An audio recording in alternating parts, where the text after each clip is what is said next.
Welcome back to Lions News Fan Report, where we bring you the latest and most exciting sports news every single day. With the 2025 NFL Draft now wrapped, Detroit has made headlines not only for its on-field selections, but for a bold move that cost the team one of its future compensatory picks. Tonight, we're unpacking why that decision has fans buzzing, and why it raises serious questions about Arkansas product Isaac TeSlaa's place on the roster. Stick around, because by the end of this deep dive, you'll understand how TeSlaa went from coveted Day 2 target to a potential cap casualty in less than a week. When the compensatory pick formula was first explained this offseason, Lions faithful were thrilled at the thought of an extra third-rounder in 2026. The league rewarded Detroit for losing Aaron Glenn to the Jets and other qualifying free agents. That pick, slotted at number 2 overall, promised to turn into another high-impact weapon down the road. Then, late on draft night, General Manager Brad Holmes stunned everyone by sending next year's compensatory third-rounder to move up 32 spots and grab Isaac TeSlaa at number 70.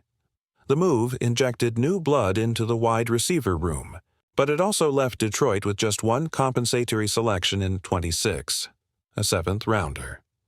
Compensatory picks are awarded each spring to teams that lose more qualifying free agents than they sign, and those picks can make a huge difference in a roster's depth-building strategy. The NFL's formula looks at three key factors: the player's average salary per year, their playing time measured in snap counts, and any postseason honors like All-Pro or Pro Bowl selections. The higher the value lost, based on these measurements, the higher the round of the compensatory pick awarded, ranging from a third-rounder all the way down to a seventh-round selection. Qualifying free agents are those whose contracts expired and who signed elsewhere before the start of the new league year, not released players or franchise-tagged ones. When a team loses a higher-profile player, say a multi-year starter or Pro Bowler, but acquires less in free agency, the formula kicks in to provide a compensatory pick roughly equivalent in value to the net loss. For example, losing a Pro Bowl lineman with a top 10 salary might net a team a third-round compensatory pick, whereas letting a modest backup depart could translate to a late seventh-rounder. There's also an additional twist for coaching and front office movement. If a team loses a minority coach or executive to a head coaching or general manager position elsewhere, they receive a third-round compensatory pick in each of the next two drafts. That's how the Lions earned their third-rounder in 2025 after Aaron Glenn left to become the Jets' head coach. But if you trade away a future compensatory pick, like Detroit did to move up and select Isaac TeSlaa, you forfeit that automatic draft capital, regardless of how many qualifying losses you sustain. Because the exact formula and weights for salary, snaps, and honors remain closely guarded by the league, teams can only project their comp picks based on public data and educated guesses. This uncertainty makes managing free agency even more strategic. Sign just enough players to avoid net losses, or be prepared to leverage the picks you do receive in Day 2 or Day 3 trades. In Detroit's case, giving up a projected third-round comp pick underscores just how highly they valued moving up for TeSlaa, accepting fewer picks in 26 in exchange for what they hope will be a long-term contributor. Now, debate rages among analysts and fans alike. Was TeSlaa truly worth mortgaging that future draft asset? Could this be the beginning of a regrettable pattern where Detroit underspends or overpays for unproven talent? TeSlaa, after all, was a two-star high school recruit, blossoming late at Division II Hillsdale, then transferring to Arkansas. His upside is tantalizing: 6'4" size, long jump pedigree, SEC leading yards per catch last year, but his tape is limited, and he's just one season removed from small college competition. Could the Lions be setting themselves up to regret this splash once next spring's compensatory bonanza arrives with fewer picks than expected? Behind the scenes, sources tell us that Holmes and head coach Dan Campbell were united in TeSlaa's potential. The giant slot receiver who can block and stretch the seam fits the physical, smash-mouth ethos Detroit prides itself on. But not everyone in the building agreed. Some scouts privately questioned whether giving up a 2026 third-rounder for a Day 3 profile was fiscally sound. You don't know if he can handle consistent NFL press coverage, one front office insider told reporters. What if he's another college star who can't translate? Now, as rookie minicamps unfold, those doubts are resurfacing, especially as Tesla competes for fifth receiver snaps behind Amon-Ra St. Brown, Jameson Williams, and Tim Patrick. Let's delve into the numbers and the context.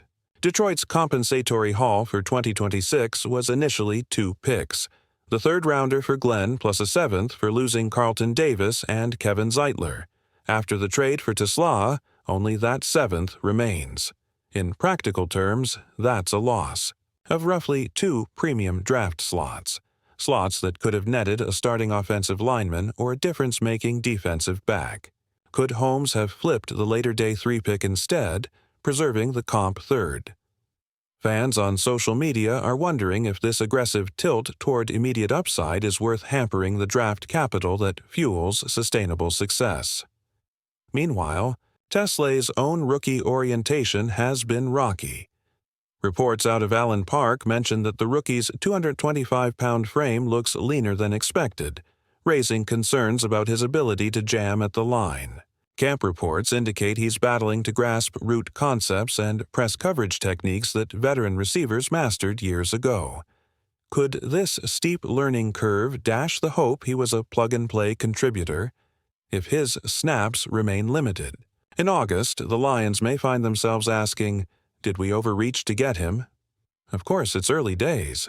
Tesla's raw athletic traits, 6'4", height, smooth strider, special teams utility, still excite a coach's room enamored with physical potential. A strong showing in preseason, perhaps a touchdown on a deep ball or a crushing block springing, a run could vindicate the trade. Some insiders believe that a developmental timeline of 12 to 18 months was always the plan, accepting the cost of that compensatory pick as a fair price for a potential long-term weapon. But unlike past years, when Detroit stockpiled picks and then hoarded them, this year they spent big on a prospect whose NFL readiness remains unproven. As we look ahead to 2026, the contrast between Tesla's arrival and the missing compensatory third-rounder underscores a pivotal philosophical question. Build through the draft or bet on targeted moves to accelerate contention? In a division becoming increasingly talent-driven, Detroit's strategy will be tested sooner rather than later. If Tesla steps up, emerging as a red zone threat or special teams menace, this bold bet will be lauded as visionary. If not, fans and analysts will recall a 2026 draft board missing the clearest path to long-term depth. But what do you think about all of this? Was sacrificing that compensatory pick for Isaac Tesla a stroke of genius, or a gamble that could backfire? I'm torn between the excitement of Tesla's physical tools and the sting of losing a future third-rounder. I can't wait to read your thoughts in the comments below. If you enjoyed this in-depth breakdown, don't forget to hit that like button, subscribe to Lions News Fan Report, and turn on the notification bell so you never miss another hot take.